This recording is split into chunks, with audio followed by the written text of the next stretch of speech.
നിങ്ങൾ ഈ ആയത്തെ വിശദീകരിക്കണം. വിശദീകരിക്കണം. അള്ളാഹുവിന്റെ റസൂലിനോട് ഇങ്ങനെ പറയാൻ കാരണം എന്ത്? നിങ്ങൾ വിശദീകരിക്ക്.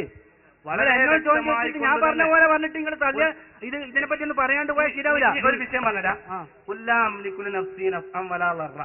അതിന്റെ അവതരണ പശ്ചാത്തലം പറയുന്ന ഒരു സംഭവമുണ്ട്. എന്താ സംഭവം? നിൽക്കെ ബനി മുസ്തലക്ക് യുദ്ധം നടക്കുക. ആ യുദ്ധത്തിൽ അള്ളാഹുവിന്റെ റസൂല് പറയാം, അയിന നാക്കത്തിന്റെ ഒട്ടക എവിടെ പോയി? അപ്പൊ ചില മുനാഫിക്കങ്ങൾ പറഞ്ഞു, ഒരു കാറ്റിലടിച്ച സന്ദർഭത്തിൽ ഇത് ഇന്ന മുനാഫിക്ക് കപട വിശ്വാസി മരിച്ചതാണെന്ന് പറഞ്ഞു. ഗൈബ് പറഞ്ഞു നബി തങ്ങൾ. അത് പറഞ്ഞ സമയത്ത് ഉടനെ തന്നെ അള്ളാഹുവിന്റെ റസൂലിന്റെ അടുക്കൽ നബി തങ്ങൾ പറഞ്ഞു, അതിനാക്കത്തി ഒട്ടക എവിടെയെന്ന് ചോദിച്ചു. അപ്പൊ സഹാബത്തെ കിറാമിന്റെ അടുക്കലുണ്ടായിരുന്ന ചില മുനാഫിക്കങ്ങൾ, സഹാബത്തിന്റെ കൂട്ടത്തിൽ പെട്ടതല്ല, ഓലെ ചുറ്റിപ്പറ്റി ആനുകൂല്യം പറ്റാനുള്ള ചില മുജാഹിദീങ്ങൾ നേരത്തെ ചോറ് നടക്കണ പോലെ. അപ്പൊ അങ്ങനെ കുറെ ആളുകൾ ഉണ്ടായിരുന്നു. അവര് പറഞ്ഞു, നബിക്ക് മുഹമ്മദിന് മദീനയിൽ നടക്കുന്ന സംഭവം അറിയാം, ഒട്ടക എവിടെ അറിയില്ല. ഉടനെ തന്നെ നബി തങ്ങൾ പറഞ്ഞു, ഇന്നാലിന്റെ പാറക്കെട്ടിൽ ഇന്നാലിന്റെ സ്ഥലത്തുണ്ട് പറഞ്ഞു. അപ്പൊ മറിഞ്ഞ കാര്യം അറിയണീന തെളിവ് തഫ്സീർ വളരെ വ്യക്തമായിക്കൊണ്ട് തന്നെ ഉണ്ട്. അപ്പൊ ആ വിഷയം വലിച്ചു നീട്ടേണ്ടതില്ല എന്ന് സാന്ദർഭികമായി ഉണർത്തുന്നു. ആ ഹബീബിന് എന്തോ ചോദിക്കാണ്, നമ്മളെ സമയം വളരെ. ഇതൊന്നും നിങ്ങൾ തന്നെ വിശദീകരിക്കണ്ടേ? നബിനോട് പറയാൻ വേണ്ടി പറയുന്നത് അറിയൂല. അപ്പൊ നിങ്ങൾ ഈ പറഞ്ഞത് ഇതിന് നേരെ എതിരുള്ള സംഭവമാണ്. ഇതിന് നേരെ എതിരുള്ള സംഭവമാണ് പറഞ്ഞത്. റസൂലിനോട് പറയാൻ വേണ്ടി പറയുന്നത് അറിയൂല എന്ന് പറയാൻ വേണ്ടിട്ടാ. അതെ, റസൂലോ അദൃശ്യം അറിയോ അറിയൂലേ എന്നതല്ല, അറിയുന്നാണ്. അതെ അതെ അതെ അതെ. അപ്പൊ അറിയിച്ചു കൊടുത്തത് അറിയും അല്ലേ? അപ്പൊ പ്രവാചകന്മാർക്ക് അറിയിച്ചു കൊടുക്കുന്ന വേറെ ആയത്തിലും പറഞ്ഞിട്ടുണ്ടല്ലോ അല്ലേ? അല്ലേ?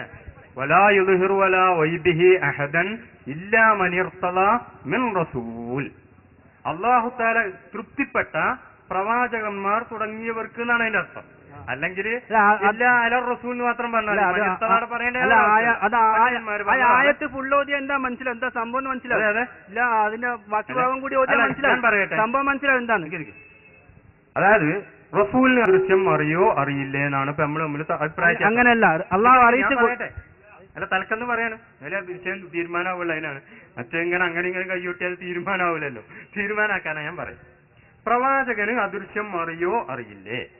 അതിൽ അഹ്ലു സുന്നത്തി വൽ ജമാഅത്തിന്റെ വിശ്വാസം അറിയും എന്നാണ്. എങ്ങനെയൊക്കെ അറിയും? ഞാൻ വിശദീകരിക്കാം. എങ്ങനെയൊക്കെ അറിയും? വഹി കൊടുത്താൽ അറിയും. ഇത് പറയാനുള്ള ഒരു മാർഗം. പിന്നെ ഞാൻ നേരത്തെ വായിച്ചു, അറിയാനുള്ള ഒരു കഴിവും റസൂലിനുണ്ട്. അതാണ് ഒരു കഴിവ് കൊണ്ട് ഏത് ആകാശത്തേക്ക് കാണും, മലക്കുകളെ കാണും. മലക്കുകളിന് വൈബാണല്ലോ. ജിബ്രീൽ അലൈഹിസ്സലാം പേരാ വൈബ. ജിബ്രീൽ എന്നെ നമ്മൾ കാണൂല, അതേ സമയത്ത് റസൂലിന്റെ കണ്ണുകൊണ്ട് കാണും. അപ്പൊ വഹിയ കൊണ്ട് മാത്രമല്ല, റസൂലിന്റെ ചില കണ്ണുകൊണ്ട് വഹിയെ കാണാനും വഹി കേൾക്കാനുള്ള കഴിവ് കാതിനും, അതുപോലെ തന്നെ കാണാനുള്ള കഴിവ് കണ്ണിനും, ലൗഹുൽ മഹ്ഫൂദിൽ ഉള്ളത് വരെ എന്താണെന്ന് ഇവിടെ നോക്കി വായിക്കാനുള്ള കഴിവ് റസൂലിനുണ്ട് എന്നാണ് നേരത്തെ ഞാൻ വായിച്ച ഉദ്ധരണിയിൽ ഉള്ളത്. അപ്പൊ റസൂലിന് വൈബ് അറിയും. എങ്ങനെയൊക്കെ അറിയും? വഹി കൊണ്ടറിയും. പിന്നെ റസൂലിന് പ്രത്യേകമായിട്ട് ചില കഴിവുകളുണ്ട്. അതിന്റെ ഉദ്ധരണി നേരത്തെ ഞാൻ വായിച്ചു, നീ വായിക്കണ്ടല്ലോ, അതുകൊണ്ടും അറിയും. അതേ സമയത്ത് ചില സമയങ്ങളിൽ ആ അറിയുന്ന കഴിവും ഒക്കെ ഉപയോഗപ്പെടുത്തിയാല് ചിലപ്പോ പറ്റൂല. ഉദാഹരണമായിട്ട് ഞാൻ പറയാം, ആയിഷാ ബീവിനെ കുറിച്ച് ഒരു ആരോപണം വന്നു. ഞാൻ പറയാം, ആയിഷാ ബീവിനെ കുറിച്ച് ഒരു ആരോപണം വന്നു. സാധാരണ വ്യഭിചാര ആരോപണം വന്നു കഴിഞ്ഞാൽ റസൂൽ എന്താ ചെയ്യല്?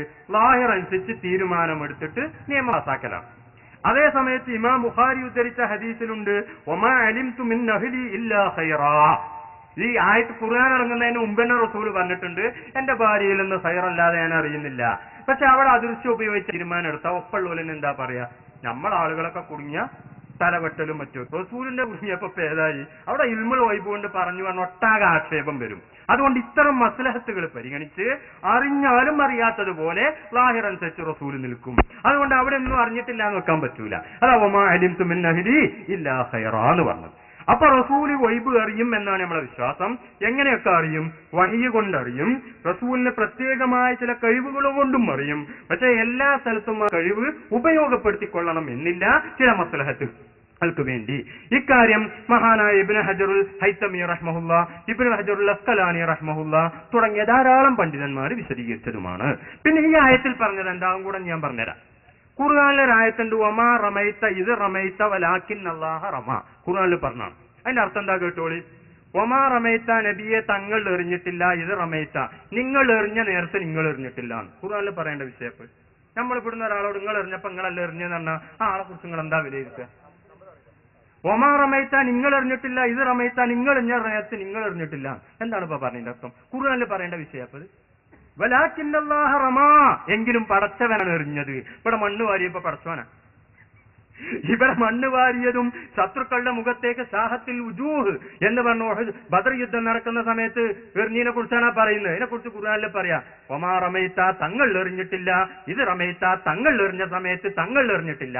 ഈ ആയത്തിന് എന്തർത്ഥാണോ വെക്കേണ്ടത് അതേ ശൈലിയിലുള്ള ഒരു ആയത്താണ് ലാ അംലികു ലിനഫ്സി ലർറൻ നഫുൻ വലാ ലർറൻ ഇല്ലാ മാഷാ അല്ലാഹ്. അതാണ് എനിക്ക് സ്വന്തമായിട്ട് എനിക്ക് ഒരു കഴിവും ഇല്ല, എല്ലാ കഴിവുകളും അള്ളാഹു നൽകുന്നതാണ്.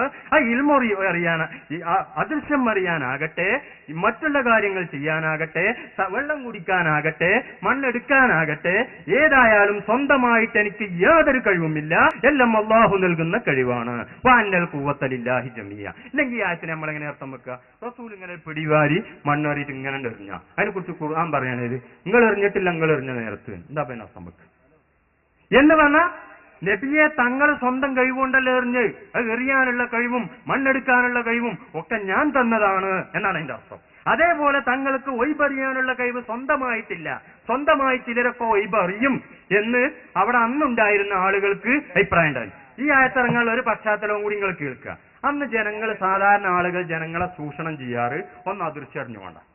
ഇപ്പൊ നാളെ എന്താ സംഭവിക്കുക, നാളെ മഴ പെയ്യൂലേ, കുട്ടിയാണോ പെണ്ണാണോ ഇതൊക്കെ അറിയാൻ എല്ലാവർക്കും താല്പര്യമായിരിക്കും. അപ്പൊ ചില ജ്യോത്സ്യന്മാർ ഏതുണ്ടായിരുന്നു, അദൃശ്യം അറിയും എന്ന് പറഞ്ഞിട്ട് ഈ ആളുകൾ എങ്ങനെ ചൂഷണം ചെയ്യാറുണ്ട്, എക്കാലത്തും ഉണ്ടാവും അത്.